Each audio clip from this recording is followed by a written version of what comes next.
एवढे मोठे गणपती बाप्पा आणि त्यांचे वाहन उंदीर मामा इतके लहान कसे काय हे तुम्हाला माहिती होते का? कथेनुसार मूषकासूर नावाचा राक्षस होता. खूप मोठा आणि खूप अहंकारी देखील होता. त्याला असे वाटायचे की मला या दृष्टीत कोणीही हरवू शकत नाही. तो याच अहंकारापोटी ऋषीमुनींच्या होम हवन यात विघ्न आणायचा. त्यांची पूजा तिथे दंगा घालून व्यस्त करून यायचा.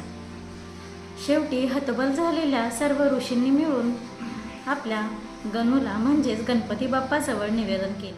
ते म्हणाले, आता तुम्हीच आम्हा सर्वांची मूषकासुरापासून सुटका करा. तेव्हा गणपती बाप्पांनी मूषकासुराचा अहंकार नष्ट करण्यासाठी मोठं युद्ध केलं आणि त्याच अहंकारापोटी त्यांना आपलं वाहन बनवून घेतलं.